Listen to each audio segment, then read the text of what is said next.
जी हाँ प्यारे बच्चों, स्वागत है आप सभी का पुनः एक बार आपके अपने YouTube channel math education with RKD में। मैं हूँ राकेश कुमार द्विवेदी। बच्चों, हम लोग आज त्रिकोणमिति के परिचय एक्सरसाइज 8.1 का क्वेश्चन नंबर 3 स्टार्ट करेंगे। इसके पहले हमने एक्सरसाइज 8.1 के 2 क्वेश्चन सॉल्व करा दिए हैं। यदि आपने वो वीडियो अभी तक ना देखा हो तो आपको डिस्क्रिप्शन में लिंक मिल जाएगा, आप वहां जा करके उस वीडियो को देख सकते हैं। आइए हम लोग स्टार्ट करते हैं क्वेश्चन नंबर 3। देखिए क्वेश्चन नंबर 3 क्या है कि यदि साइन ए का मान 3/4 है तो आपको cos ए और tan ए का मान परिकलित करना है। ठीक है ना। साइन ए का मान कितना दिया गया है, ध्यान से देखिए। साइन ए का मान 3/4 है, तो आपको कह रहा है कि मान ज्ञात कर लीजिए आप भाई, cos ए का क्या होगा और tan ए का क्या होगा। ठीक है। इसके पहले के जो दो क्वेश्चन थे उसमें एक समकोण ये त्रिभुज दिया जाता था, कुछ भुजाएं दी जाती थी। यहां पे कुछ ऐसी बात नहीं कर रहा है, यहां पे सीधा कह दिया कि साइन ए का मान 3/4 है तो cos ए और इसका मान।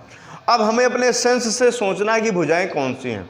इसको हम फार्मूला बेस से भी कर सकते हैं, और समकोण त्रिभुज में चूंकि इन राशियों का डायरेक्ट जो है कनेक्शन किससे है, समकोणीय त्रिभुज से है, तो वहां से भी हम निकाल सकते हैं। तो आइए दोनों हम लोग समझते हैं।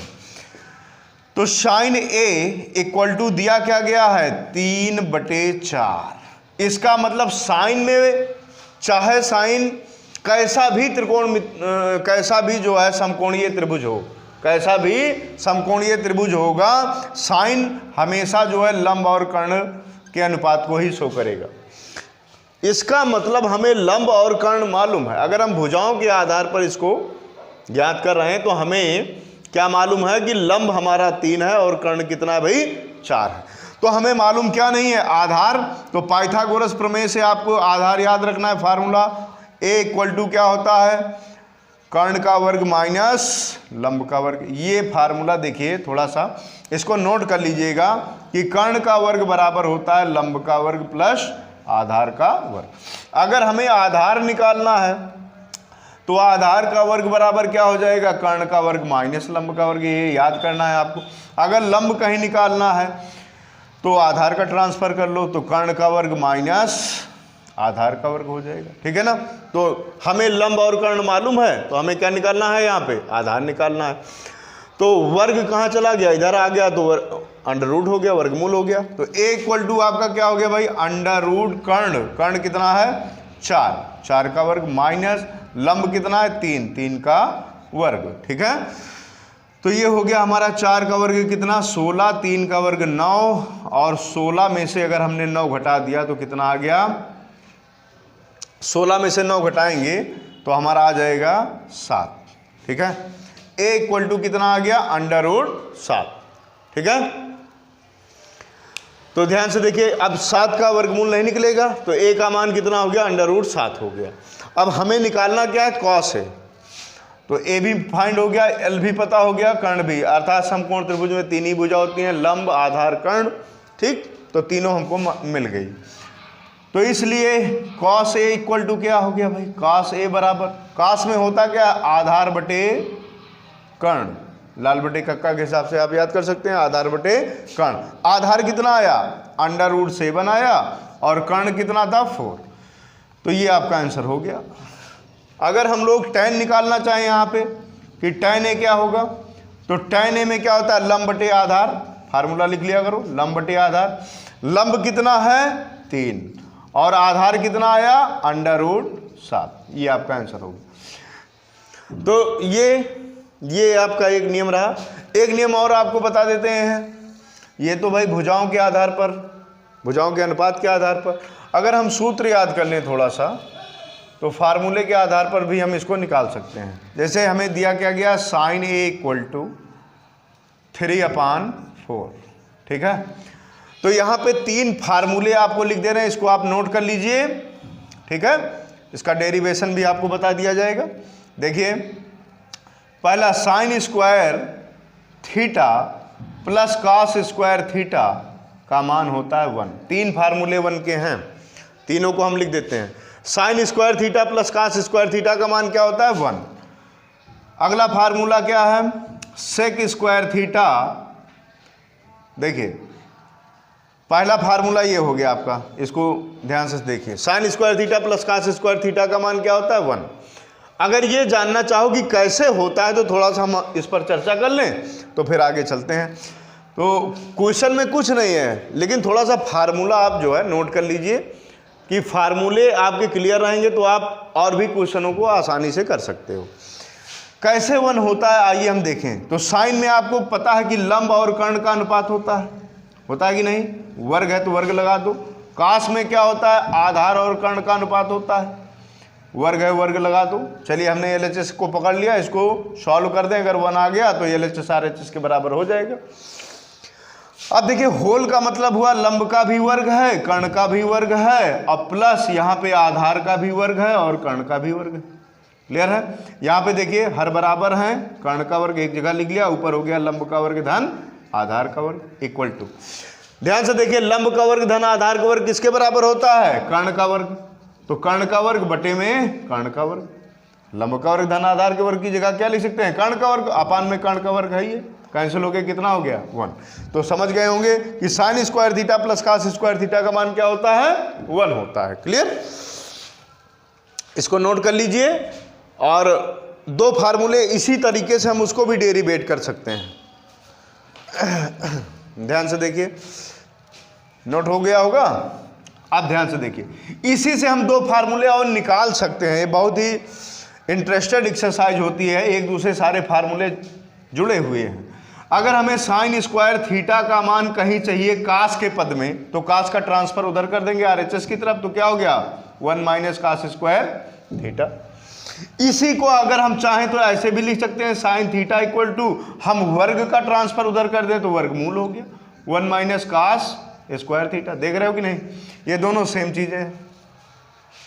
साइन का मान कास के पद में, ये बहुत इंपॉर्टेंट फार्मूला, अभी इसी को यूज करके हम क्वेश्चन आपको बता देंगे। अगर मुझे कास का मान, इसी से फार्मूले नोट करते चलिए, अगर कास स्क्वायर थीटा का मान साइन के पद में चाहिए तो साइन का ट्रांसफर कर लो भाई, 1 minus sine square theta. Cos theta बराबर अगर आपसे पूछ लिया जाए तो वर्ग का ट्रांसफर कर दो तो रूट हो जाएगा 1 माइनस साइन स्क्वायर थीटा। ठीक है ना।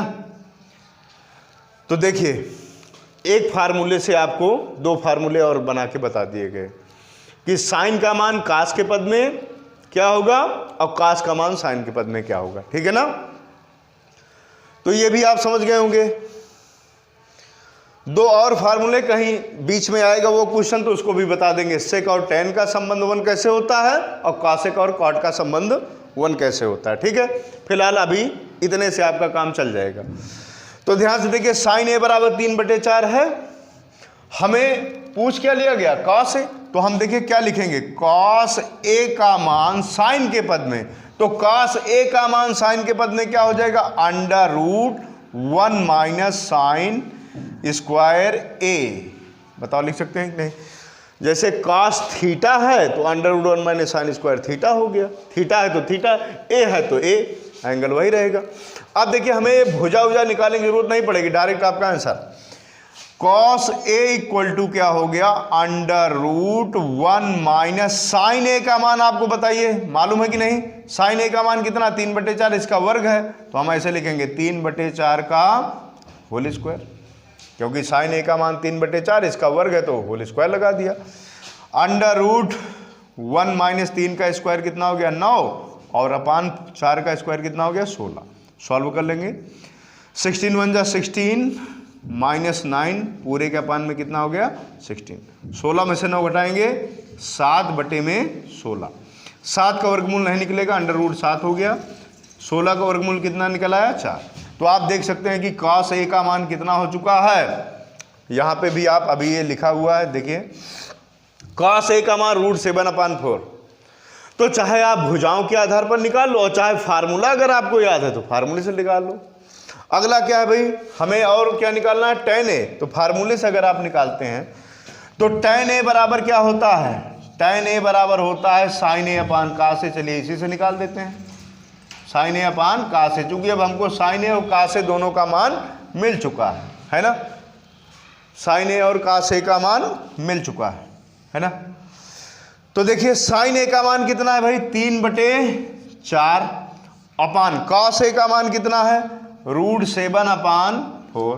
क्लियर, बटे से बटा संख्या पलट जाएगी 3/4 और गुणे में ये पलट गया 4/√7, 4 से 4 कैंसिल हो गया, कितना आ गया 3/√7। आप देख सकते हैं कि यहाँ पे tan a का मान कितना आ गया था 3/√7, यहाँ पे भी 3/√7। तो ये दूसरी विधि आपकी हो सकती है। पहली विधि में आप पाइथागोरस प्रमेय की सहायता से जो भी त्रिकोणमितीय राशि है उसमें कौन कौन सी भुजा का अनुपात होता है, उससे आप जो भुजा नहीं मालूम है उसको मालूम कर लेंगे। जैसे लंब और कर्ण मालूम था तो आधार मालूम कर लिया हमने, नहीं मालूम था ये, आधार आने के बाद आप निकाल देंगे। ये भी जो है विधि काफ़ी आसान है। और अगर आपको ये फार्मूले तैयार हो सकें तो इनको जो है तैयार कर लीजिए, इससे भी आप लगाइए। तो आपको नेक्स्ट जो बड़ी क्लास में है उसमें आपको मदद मिलेगी कि ये फार्मूले आपके अभी से तैयार रहेंगे। ठीक है, चलते हैं नेक्स्ट क्वेश्चन की तरफ। देखिए नेक्स्ट क्वेश्चन क्या है हमारा, यदि 15 cot a = 8 तो sin a और sec a का मान ज्ञात कीजिए। ठीक है, आइए हम इसको हल करते हैं, ध्यान से देखिए हल। तो 15 cot a = 8 दिया गया, तो यहाँ पे हर क्वेश्चन थोड़ा सा डिफरेंट टाइप का है, तो थोड़ा सा मान निकालेंगे। cot a = 15 का ट्रांसफर कर लिया भाई 8 अपान, यहाँ पे इंटू में इधर आके डिवाइड में हो गया, 8/15 हो गया, है कि नहीं। कॉट में कौन कौन सी भुजा होती है, कॉट में कौन कौन सी भुजा होती है, आधार बटे लंब। क्या होता है, आधार बटे लंब, है ना। आधार और लंब अगर हमें मालूम है तो कौन सी भुजा नहीं मालूम है समकोण त्रिभुज में, कर्ण नहीं मालूम है, तो इसलिए कर्ण तुरंत निकालेंगे। कर्ण बराबर क्या हो गया, √ लंब का वर्ग प्लस आधार का वर्ग। तो कर्ण हम तुरंत फाइंड करते हैं कि कर्ण हमारा कितना होगा, लंब कितना हो गया 15 का स्क्वायर प्लस आधार हमारा हो गया 8 का स्क्वायर। तो ध्यान से देखिए 15 का स्क्वायर कितना हो गया 225 और प्लस 8 का वर्ग हो गया 64। तो कर्ण = हो गया √ जोड़ेंगे 5 4 9 6 2 8 2 289, किसका वर्गमूल है 17। तो कर्ण हमारा कितना आ गया भाई 17। क्लियर। अब हमें निकालना क्या है sin a। तो sin a = क्या होता है, यहाँ पे लिखो लंब बटे कर्ण, सब में लिखा करो लंब बटे कर्ण। लंब कितना है, लंब हमारा कितना है भाई, लंब हमारा है, ध्यान से देखा जाए तो 15 है। देखिए अब sin a का मान फाइंड हो गया, sec a का मान अब हमें निकालना है। sec a = क्या होता है, sec में कौन कौन सी भुजाएं होती हैं, sec किसका अपोजिट है, cos का। cos में होता है आधार बटे कर्ण, तो इसमें क्या होगा भाई कर्ण बटे आधार। कर्ण कितना निकाले हो 17 और आधार कितना है आपका 8 है ना। ये आपका अगला आंसर हो गया। तो देखिए क्वेश्चन नंबर 4 आपका सॉल्व हो गया इस तरीके से, बहुत ही इजी क्वेश्चन।